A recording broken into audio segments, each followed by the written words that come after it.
everyone. This is Michael, and we are working ahead with our Soul Nations meditations. And we have been reading from the Destiny of the Nations, which we will do a little bit today. We are still, however, in this situation where there is an ongoing attempt, although it appears to be failing, an ongoing attempt to thwart the democratic principles that are well established within the United States. And this is a danger to democratic principles all over the world. We can only hope. I just noticed the other day that on December 14th, which is the day that the electors submit their vote, or in the Electoral College, those electoral votes supposedly having been confirmed, that there is a complete solar eclipse at about 23 degrees of Sagittarius, and that happens to be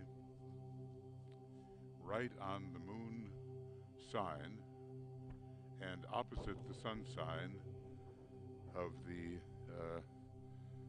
present occupant of the White House, who refuses to concede the election or to help the incoming administration become informed and become stabilized, which of course is itself a danger to the entire country. It was noted that during the last difficult change of administration in the year 2000, when President Bush won narrowly over Al Gore, former Vice President Al Gore, by only 537 votes, that was the year within a little while that the 9/11 event occurred. America had let down her guard with preoccupation over the election, over the transfer of information. And even now there's a warning about this kind of vulnerability. So the refusal to take into consideration the nation rather than one's own political ambitions is a dangerous vulnerability. And for that reason, we do continue with our work to bring in, or at least remain sensitive to, the Lords of Liberation and the rider from the secret place, who is the Christ. We remain sensitive to the triple saving force. We invoke the will, the love, the activity, the activate as it's called, so that we do not let our guard down. Because as Master Moria has told us, the second attack, unexpected, is so often the deadly attack, because those who warded off the first attack have relaxed their vigilance, and we will not do that. And so, this evening, as I said, on weekends, we have a later time for the special meditation that Tuya is leading. The special meditation is at 10 o'clock GMT. And it is on Zoom, and I think you can see the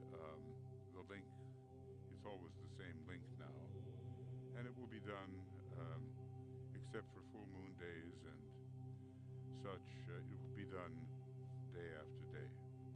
So let us then together use this powerful mantra, which is in fact the second in the Great Invocation series. We've been doing it now for, I don't know, maybe a month, maybe something like that. And this will give us the right attitude to be on guard so that the angel of the presence of humanity can prevail over the attempted attack by the dweller on the threshold, which means the unredeemed aspects, unredeemed personality aspects of humanity. And right now there's quite a split in the world, a remarkable split. And this is precisely the moment when, unlike the time in the 1930s, when the Second World War perhaps could have been avoided as a precipitation upon the physical plane, this is exactly the time when we will be able to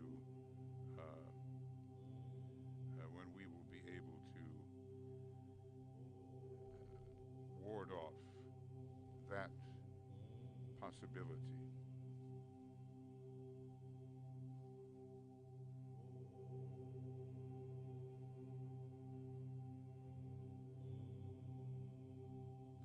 So now we will use the second of the great invocations. And here we go.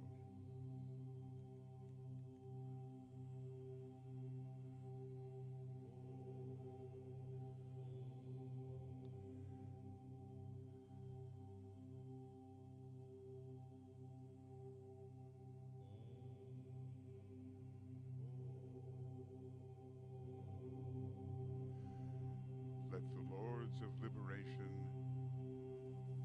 issue forth. Let them bring succor to the sons of men. Let the rider from the secret place come forth, and coming save. Come forth, O Mighty One. Let the souls of men awaken to the light, and may they stand with massed intent. Let the fiat of the Lord go forth. The end of woe has come. Come forth, O Mighty One. The hour of service of the saving force has now arrived. Let it be spread abroad, O Mighty One. Let light and love and power and death fulfill the purpose of the coming one. The will to save is here.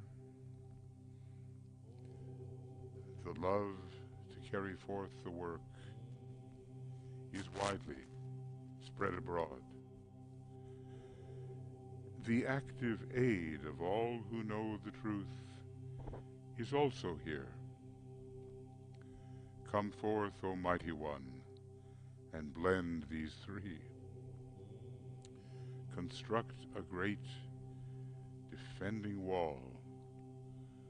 The rule of evil now must end.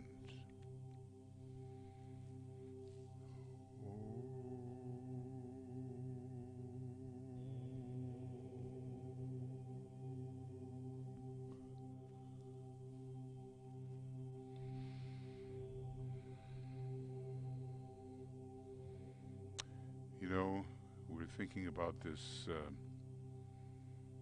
COVID virus and this huge wave which seems to be arising again, jeopardizing a number of those countries that once seemed to have it more under control. Of course, the United States is the very worst of all of them, but in Italy it's very bad, and in the United Kingdom it's very bad, and and other countries during the flu season. And when you look at this demand that light and love and power and death fulfill the purpose of the coming one, it has a deeply esoteric meaning. And yet it may also be that what the COVID virus forces upon humanity may lead it to an adjustment in its relationships so that a greater harmony and cooperation will emerge. This tendency to seek hegemony, to seek dominance, to seek selfishly for the welfare of one's own nation, regardless of what may be the condition of other nations, this does have to end. And so we'll focus on that factor of death and what it may mean,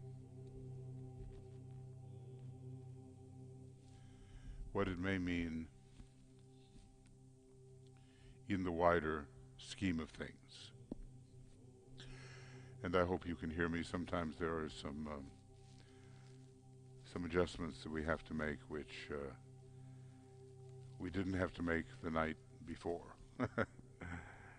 So anyway, we're working on it, and hopefully at least you'll hear my voice, even if the music is a little questionable at times. All right, friends. Now our work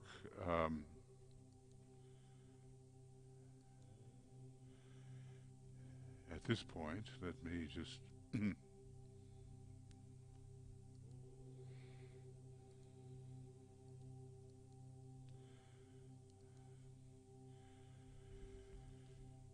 we're going to just take a look in general at some international relations. I think they are of considerable importance, given the method that DK uses to show the supportive and sometimes contradictory relationships between the different countries or different federations of countries. He says here that, and let me, just make sure that I have that correctly. This is the 14th of November, exactly 1 month from the time that there will be a final confirmation and a certain inescapability in the election outcome. He says, it would, I feel, also be of value if I indicated the ruling sign of some of the capital cities of the countries. See, immediately before, he has given you what he considers to be fairly populous nations which have to be considered. I'm sure that will change to a degree when he writes again. But you know, you'll have to notice that India and China are on the first ray together, that the United States and Great Britain are on the second ray together. There are no, as far as we know, at least it's not given, third-ray soul countries. And that does tell us something. Because it's not that particular ray which is sought to come into prominence, nor does it rule the Orient in its soul nature, nor the Occident in its soul nature, though the personality ray of the Orient is the third. Notice that there are four fourth-ray soul countries: Germany and Austria, neighbors, and also Brazil across the Atlantic Ocean. And they have, you know, interesting mottos, of course. The motto has to be explored carefully. When it comes to the fifth ray, there's only one nation, and that is France. When it comes to the sixth ray, there are two nations, and Italy and Spain. I'm just giving the soul rays at this time. And the seventh ray, again, only has, of the nations listed at least, one nation, Russia, but I do think the Scandinavian countries have a pretty strong seventh ray, quite possibly in the soul area. Now, let's see here. Yeah, what we have here is the astrology, and I won't get into that right now, because that's a whole other subject. And I think what I'm looking for here is around page 70 in the Destiny of the Nations. Now he wants to give us something about the divisions within the larger nations and also some capital cities.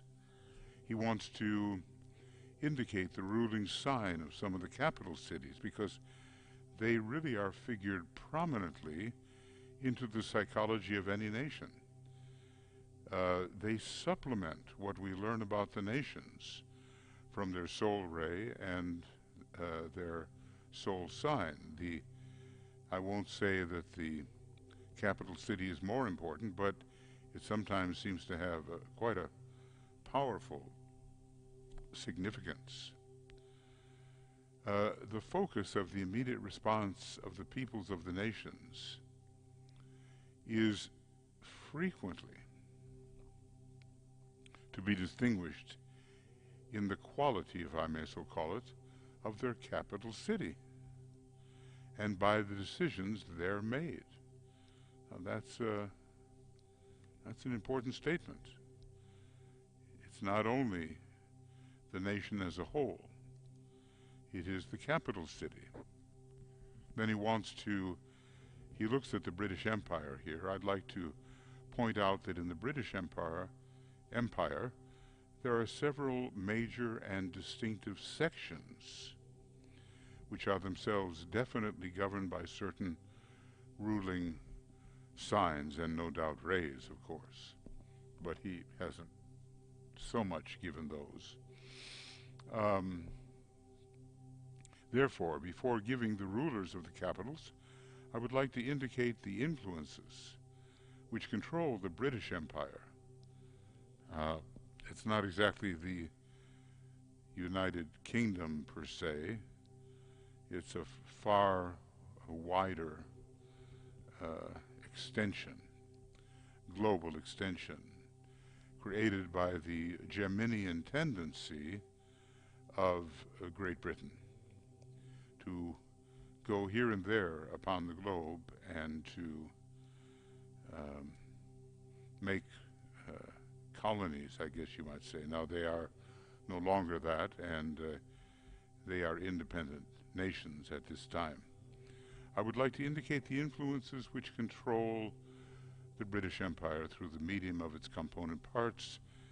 They are an important factor in present events, owing to the major and powerful nature of the part Great Britain is playing in the present situation. Now we can question whether that role has subsided somewhat over the approximately 75-year period since this was written, but it is one of the nations or aggregates of nations regarding the destiny of humanity. So we might say collections or aggregations of destiny, along with Russia and the United States. As you will have noted, Great Britain is ruled by Gemini and Taurus. Gemini in the soul, Taurus in the personality, and consequently, the principles of multiplicity and integration are simultaneously present. Now, the multiplicity obviously comes from the Gemini influence, and maybe the solidity, which still, exists today through Taurus. Duality, triplicity, i.e. England, Scotland, Wales, and notice he's not including Northern Ireland, which I think eventually will be shown to be Irish, entirely Irish in its quality, and will rejoin with Southern Ireland. So he calls Great Britain basically England, Scotland, Wales. And also differentiation are the conditioning aspects of the empire. So duality, under Gemini, triplicity, under the constituent countries of the landmass of Great Britain, and also differentiation in terms of these far-flung associated continents and countries. Under the major control of Gemini and Taurus, so you have the following potencies active. Interesting to think of it that the kind of mother country, which is Great Britain, is still a controlling influence, or at least an honored influence for the most part.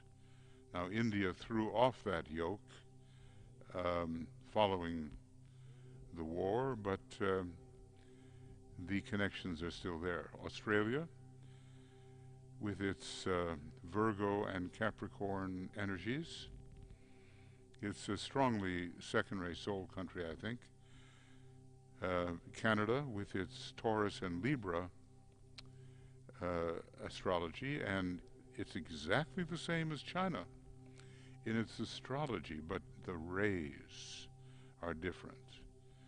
With Canada, I think we have, again, the second ray soul and the seventh ray personality. At least many Canadians I've spoken to believe that seventh ray is very strong.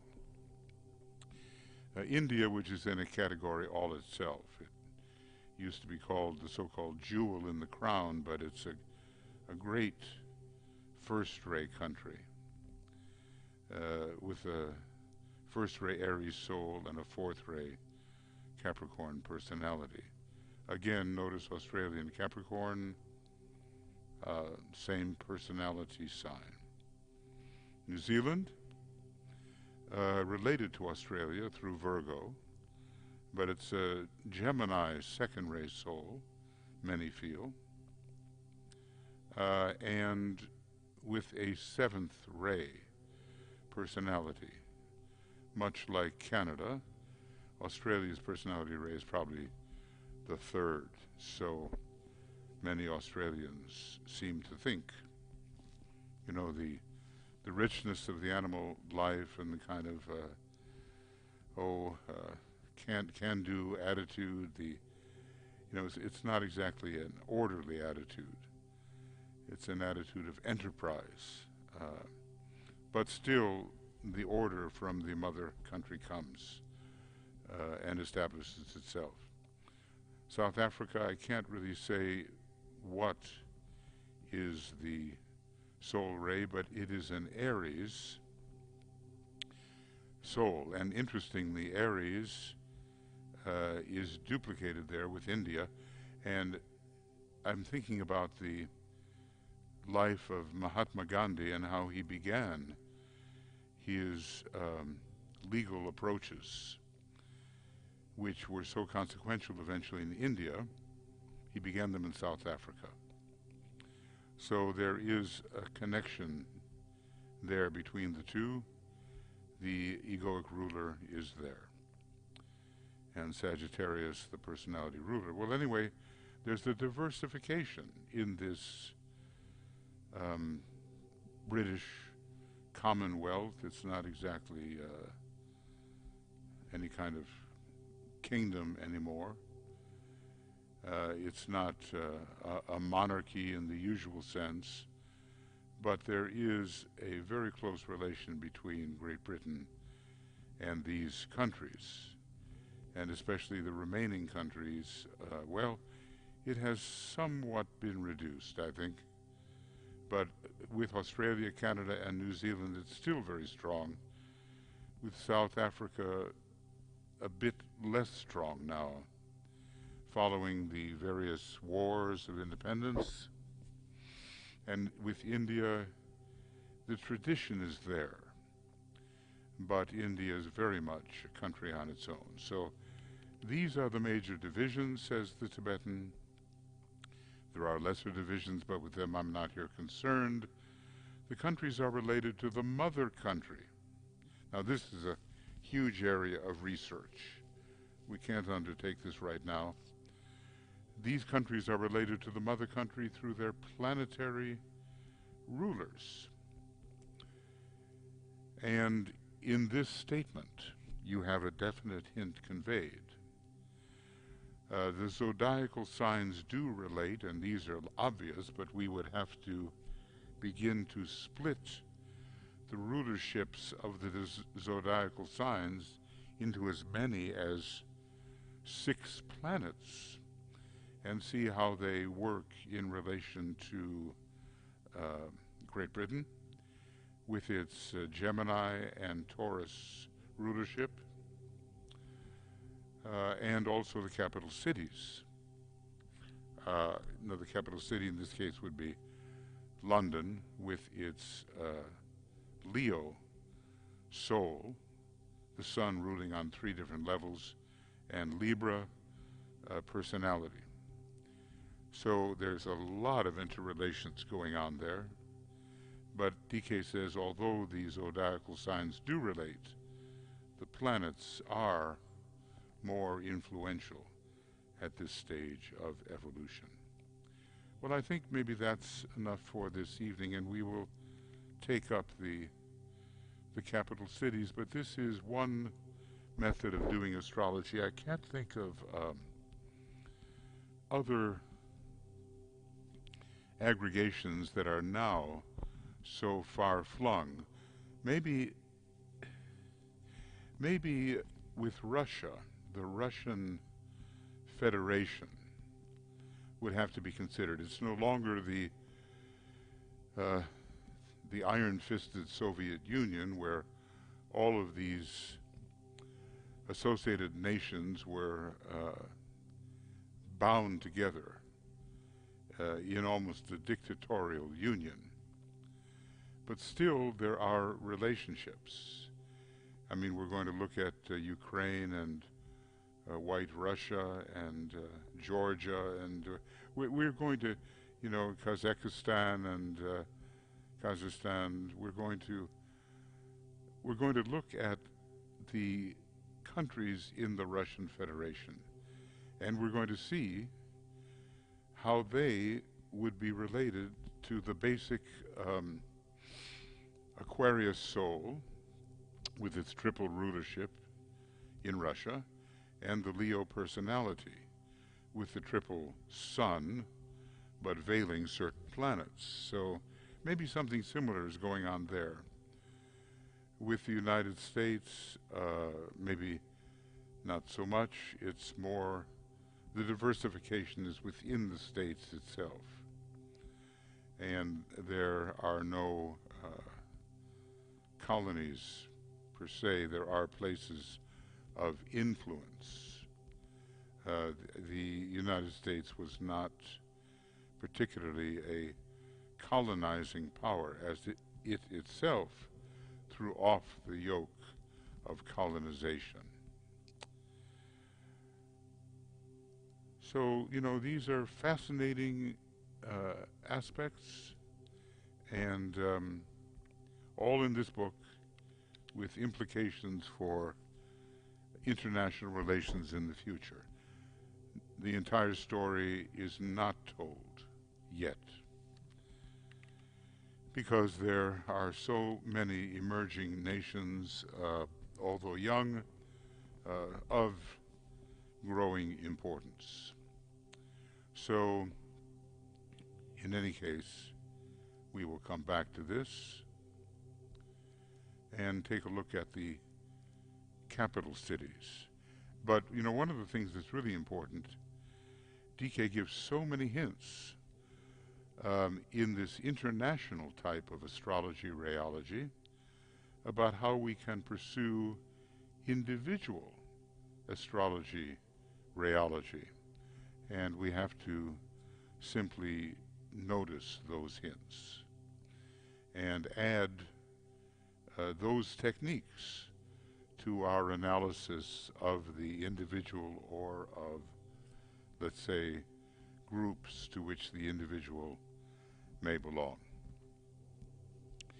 Okay.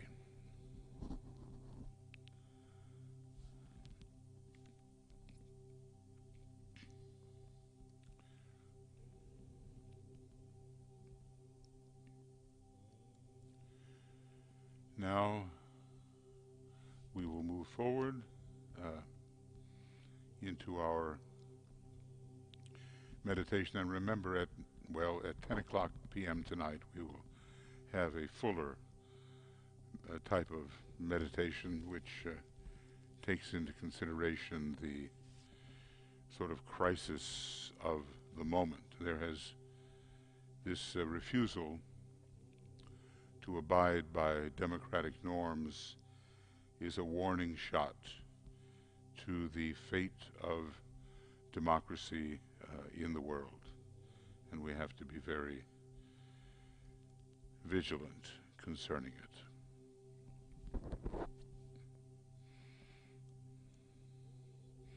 We bring the light which banishes fear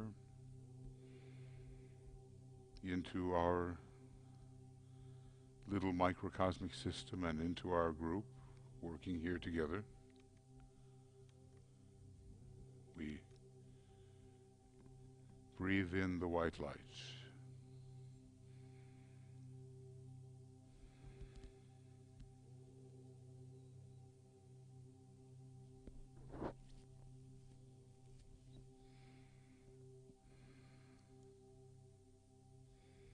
And we realize that our work together is a little extension of the much more powerful and intended hierarchical work under the direction of the Christ.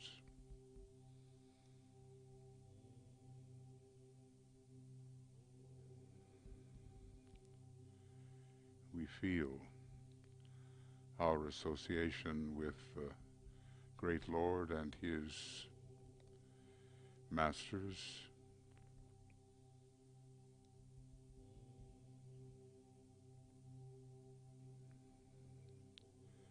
and we feel ourselves to be, however tiny, extensions of that work.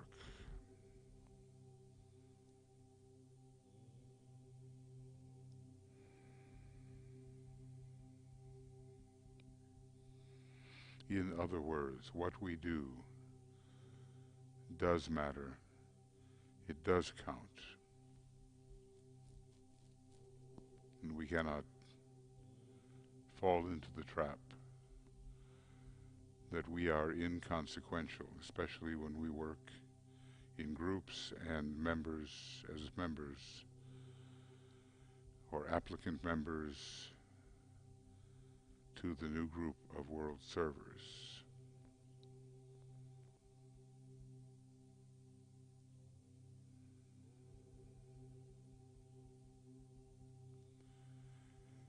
And so in our work, as practical as it may seem, and as anchored right here on the physical plane, we are working in relation to the Great Lord, the rider from the secret place at this time in history. Always there will be a rider whenever there is a withering of the law and an uprising of lawlessness on all sides. Then he will manifest himself from age to age for the salvation of the righteous and the destruction of such as do evil. The great message of Krishna, an earlier rider in a way, an earlier incarnation of the Christ, that we call the Mighty One, Christ the Mighty One.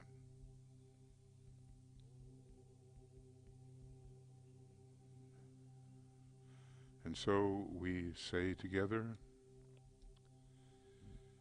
affirming our relationship to the Christ, we say, we have gathered in your name, Lord Maitreya. Be with us.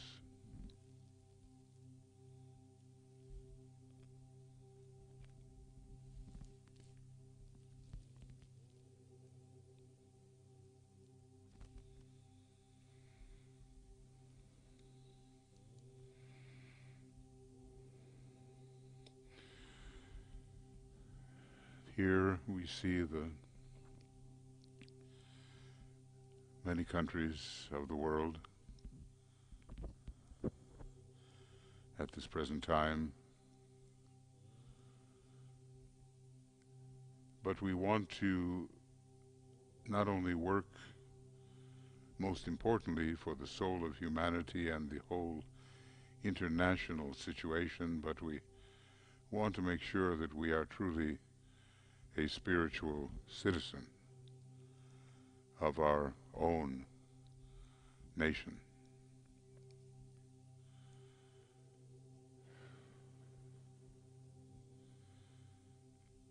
And so we ponder now, what is spiritual citizenship of a nation? It's not just the formality of having been born in a particular country, particular landmass with its quality of people attracted. It's something more, isn't it? So let's ponder for a few moments about the nature of spiritual citizenship of humanity. But first, of our own country.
really has to do with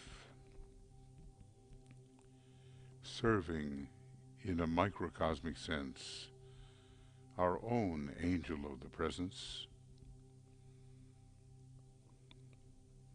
with the qualities we have accumulated over many millions of years, and then offering those qualities to the best that our nation can offer the world. What is that best? What are those soul qualities which our nation can offer to the world? Let us ponder for some moments.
And it's quite a specific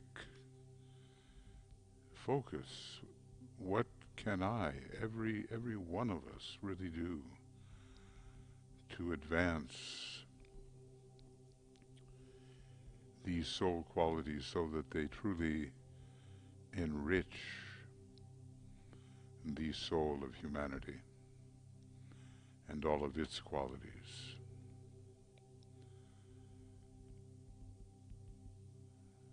Because it all comes down to individual responsibility and group responsibility, finally.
This is our ongoing quest to develop more and more the qualities of our causal body, egoic lotus, and to render them up as a spiritual citizen of our nation and eventually of all nations,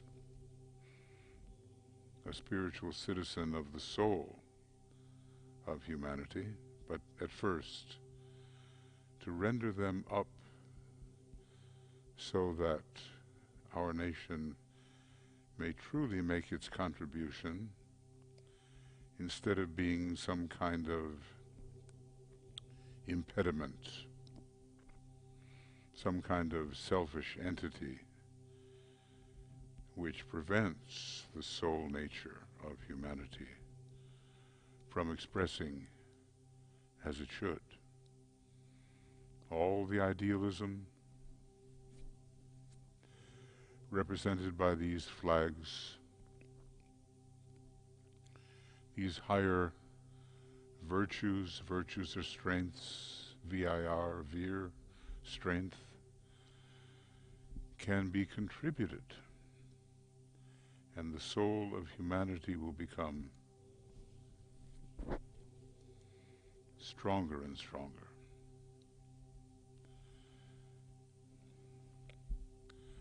And the goal, of course, at the present time, to prepare for the reappearance of the Christ, bringing the soul of our planet closer into expression, and certainly effecting a great change within humanity as a whole.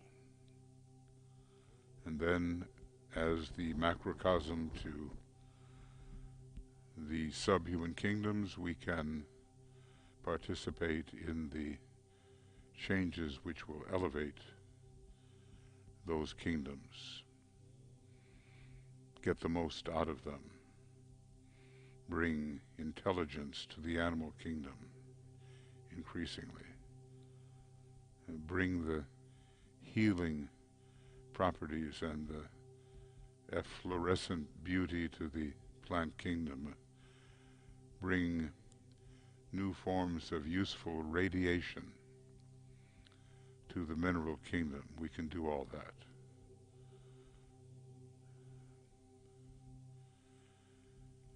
But first,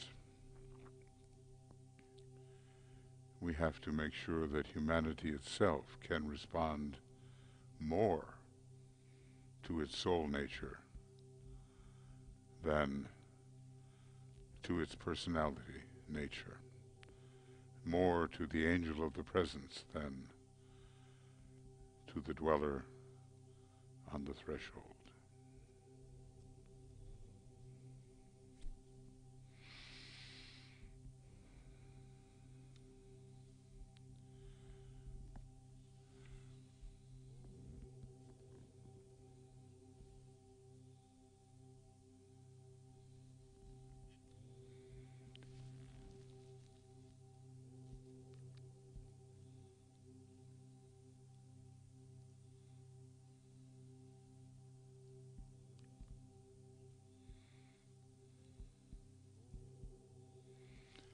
And all of this will be accomplished through the love and light, and increasingly the will to good, of the new group of world servers.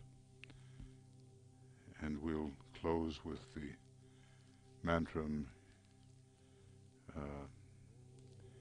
in the center of the love of God, or at the center of the love of God, I stand.